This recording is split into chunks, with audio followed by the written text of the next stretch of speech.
Depuis un an, Edward Snowden, l'ancien consultant de l'Agence nationale de sécurité américaine, est réfugié en Russie. Ces révélations sur le programme de surveillance mis en place par la NSA ont provoqué une onde de choc planétaire. Edward Snowden a révélé que la NSA a mis sous surveillance l'ensemble du réseau Internet, les téléphones portables, en gros tous les moyens de communication. Personne n'y échappe, même pas la chancelière allemande Angela Merkel, dont le portable était sur écoute.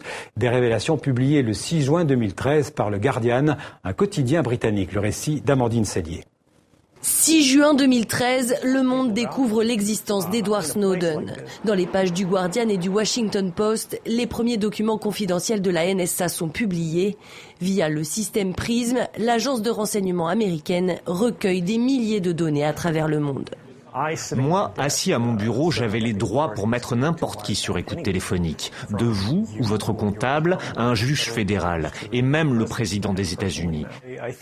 Accusé d'être un traître à la nation, Snowden se réfugie d'abord à Hong Kong, puis en Russie. C'est là qu'il obtiendra finalement l'asile après avoir passé 40 jours en zone de transit, essuyé le refus d'une vingtaine de pays et causé un incident diplomatique avec le président bolivien, soupçonné de l'avoir caché dans son jet.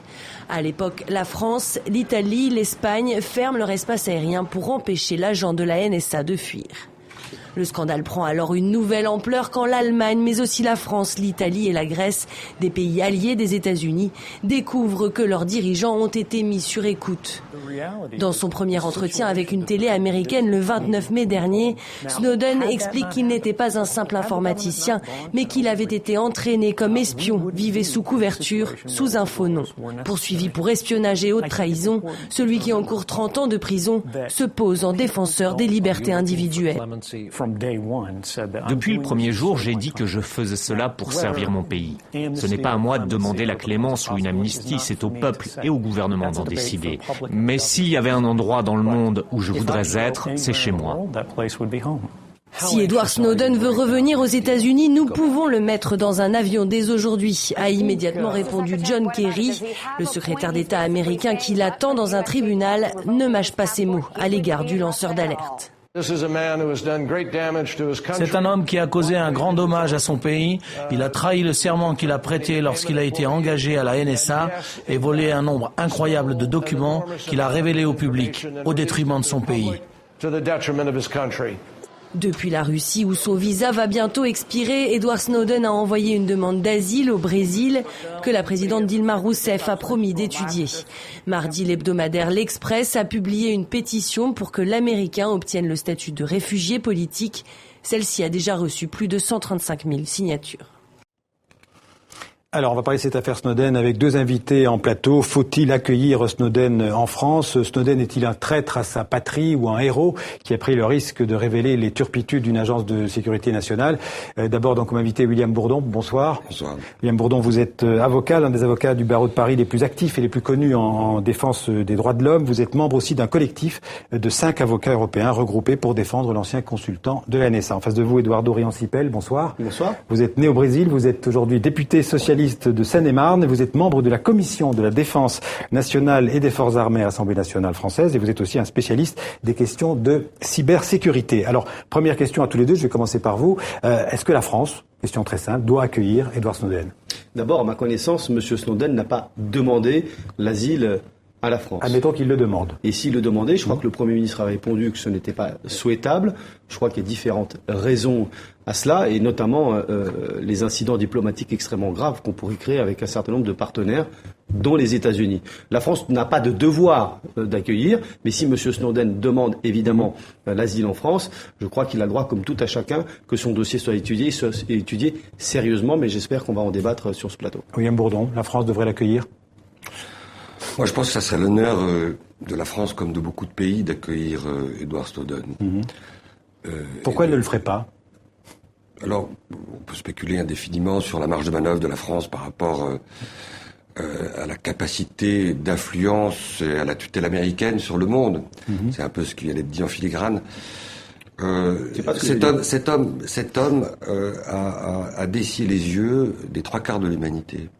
On a appris hier que Vodafone, le plus grand opérateur privé, un des plus grands opérateurs privés au monde de téléphonie, avait modifié tous ses protocoles et avait révélé au monde entier les conditions dans lesquelles... Reconnaissait qu'ils avaient été obligés de le faire.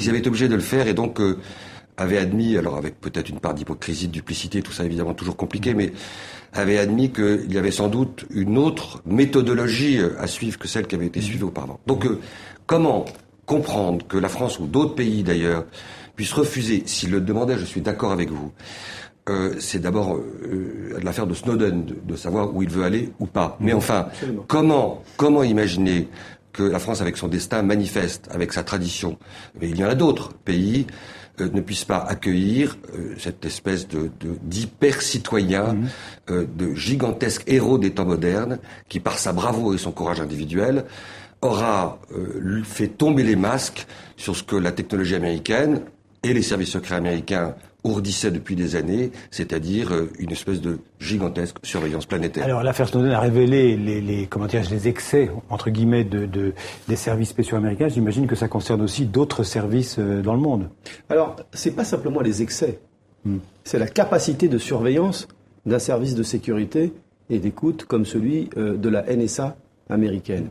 Et je pense que s'il y a un intérêt de l'affaire Snowden, on peut débattre à l'infini pour savoir si c'est un traître ou si c'est un lanceur d'alerte. Il est sans doute les deux. Parce que, posons-nous la question aussi, si c'était un citoyen français qui l'avait fait, comment est-ce que nous le recevrions cette... Vous avez été surpris par la quantité d'informations que la NSA traitait ? Aucunement. Parce que moi, je connais les questions de cybersécurité et je sais ce que ça veut dire, la lutte terrible qui est en train de se mener aujourd'hui dans le cyberespace. La lutte, ce qui veut dire que la France fait pareil. C'est très simple. Non, je ne pense pas. Je pense que nous avons des services qui ont des capacités extrêmement puissantes, mais qui ne sont pas du tout à la hauteur de la NSA. Peut-être que je pense aussi que nous n'avons pas du tout les mêmes pratiques, parce que c'est vrai, ce qui était totalement abominable et c'est ça l'intérêt de l'affaire Snowden. Moi, ce qui m'intéresse, c'est ce qui révèle. Parce qu'aujourd'hui, on a à la fois assuré la sécurité sur le cyberespace. Le cyberespace est devenu aujourd'hui un champ de bataille comme un autre. C'est une véritable guerre qui se joue là. Et la principale guerre, c'est du cyberespionnage à caractère sécuritaire ou à caractère économique. Il n'y a pas une entreprise en France. Il n'y a pas un jour en France qui n'est pas qui n'est pas la victime de cyberespionnage. Guerre du cyberespace, guerre du cyberespionnage, ce qui veut dire que la France et les États-Unis ont raison de considérer Edward Snowden comme un traître. Alors écoutez, que j'imagine pour les services de sécurité américains, pour la NSA, Snowden va rester un traître pour l'éternité. On a entendu John Kerry. Pour l'éternité. Ouais. Bon. D'ailleurs, il faut se souvenir de ce qu'a dit Snowden. Il a dit, pour l'instant, les services américains n'ont pas été capables de révéler à l'opinion publique américaine un exemple du fait que mes révélations auraient pu affaiblir ou fragiliser le dispositif sécuritaire américain. Donc derrière tout ça, il y a une gigantesque part de manipulation. Non, c'est pas un traître. C'est un traître pour un carteron de hauts fonctionnaires et de militaires américains. Mais pour le monde entier, c'est un formidable héros. Et donc il y a une extraordinaire distorsion entre cette criminalisation qui apparaît aujourd'hui totalement absurde, totalement en décalage, avec le fait, encore une fois, que pour l'opinion publique mondiale, et cette pétition de l'Express en est une illustration, mais il y en a bien d'autres, cet homme au péril, d'une certaine façon, de sa vie, a été le défenseur de quelque chose qui devrait être au cœur de l'action de chacun. Ça s'appelle l'intérêt général public. C'est ce qu'on appelle un lanceur d'alerte. C'est quelqu'un qui a eu à un moment donné, il a eu un remords, il s'est dit je peux pas continuer à travailler dans ce système. C'était un sous-traitant de la NSA. C'était pas un agent de la NSA. Mais peu importe sa position, le résultat est là. On voit bien qu'il a brisé des secrets considérables. Après, sa fonction, qu'elle soit ceci ou cela, on s'en fiche un peu. D'abord, il a été un lanceur d'alerte sans doute parce qu'il a tenté à un moment donné en interne sans doute de porter une certaine voix, mais il a été un désobéissant. Il a été un désobéissant parce qu'il a violé la loi américaine.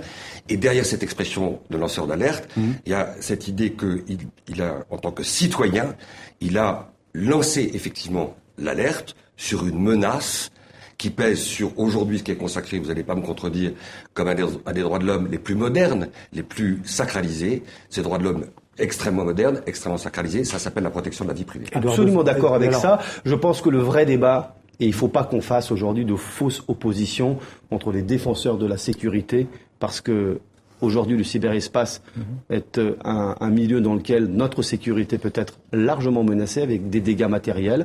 On peut faire des attaques terroristes avec des machines technologiques cybernétiques.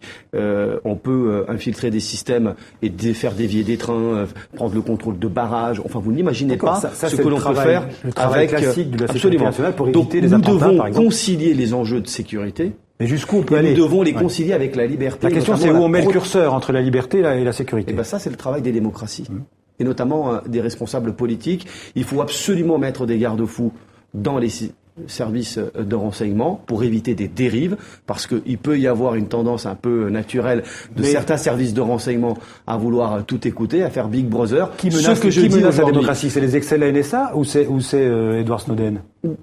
Ni l'un ni l'autre pris comme ça. Il faut qu'on arrête avec des faux débats. Il faut absolument. C'est quand même la question. Il faut absolument qu'on assure la sécurité et les libertés individuelles dont je suis un fervent défenseur. Je pense qu'il y a un vrai enjeu aujourd'hui, et c'est ça l'intérêt de l'affaire Snowden. Moi, je souhaite qu'on ne fasse pas de mal à ce garçon. Est-ce qu'on n'est pas dans les excès de l'après 11 septembre? Comprenez bien. La machinerie juridique qui il y a s'est sans mise en doute place une aux forme de États-Unis. paranoïa collective, et vous avez même vu qu'avec toutes les capacités de la NSA américaine, d'écouter tout le monde, de surveiller tout le monde partout, n'importe quand, n'importe comment, ça n'a pas permis d'arrêter les attentats de Boston très récents. Certains ont dit que c'est parce qu'ils ramassent tellement de chiffres, ils ramassent trop, il n'y a plus moyen de traiter l'information. Aujourd'hui, face à la multitude et à la masse critique d'informations qui viennent, c'est de pouvoir les traiter. Alors, donc aujourd'hui, il faut concilier la liberté individuelle.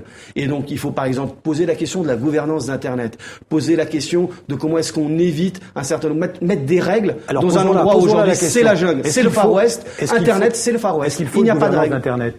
Alors, accompagner Edward Snowden et répéter ce que je dis inlassablement avec, encore une fois, des millions de citoyens. Ça ne veut pas dire qu'on soit angélique et naïf. Ça ne veut pas dire qu'on ferme les yeux sur les énormes défis que pose cette espèce de nouvelle cité numérique invisible et qui peut être le lieu de toutes les impunités et aussi, parfois, des coups de canif les plus graves à un certain nombre de principes fondamentaux qui sont le socle et le ferment de nos États de droit et de nos démocraties. C'est un autre sujet. Mais c'est pas un faux débat, c'est un vrai débat de dire qu'il y a une responsabilité aujourd'hui citoyenne et les gens le voient bien, de faire en sorte que, contrairement à ce qu'Obama a été finalement amené à dire, et en totale contradiction avec toutes ses promesses de campagne, il n'a pas su fermer Guantanamo. 8 ans après, Guantanamo est toujours pas fermé. Contrairement à ce que Obama a dit, quand il a dit au peuple américain l'autre jour, il a dit très clairement, s'il faut effectivement mordre un peu sur les libertés publiques au nom de la sécurité, moi je suis prêt, je paraphrase sa phrase sans du tout être infidèle, moi je suis prêt à rogner un peu sur les libertés publiques. Il est de ce point de vue-là encore l'otage d'une logique hypersécuritaire qui est celle de l'administration Bush, c'est ce que vous venez de rappeler, et qui est précisément le piège de l'hyperterrorisme, piège qui nous est tendu en permanence, c'était d'inviter les démocraties à se saborder, et c'est ce qui a fait qu'un certain nombre de grands intellectuels américains ont dit que Bush a été le meilleur allié de Ben Laden. Le mot de la fin. Aujourd'hui, nous avons le cyberespionnage industriel qui menace nos intérêts économiques. Nous avons le cyberdjihadisme, par exemple, et bientôt du cyberterrorisme extrêmement grave à des échelles beaucoup plus menacives. Je pense qu'il faut que l'Europe prenne en charge ce dossier. Nous avons besoin, y compris avec vous, maître, de discuter parlementaires, responsables politiques, avocats, pour protéger nos libertés individuelles, mais qu'il n'y ait aucune naïveté. Juste un mot quand même. Il est passé de la NSA à la Russie. Et qu'en est-il de ce que dit Snowden, par exemple aux Russes? Est-ce que le FSB peut avoir des informations? Je pense que cette naïveté-là, nous ne devons pas l'avoir.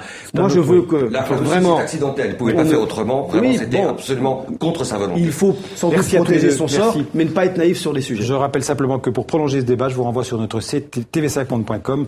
Vous cliquez sur l'onglet information, la rubrique l'œil de la rédaction. Merci à tous les deux d'avoir animé ce débat. Merci.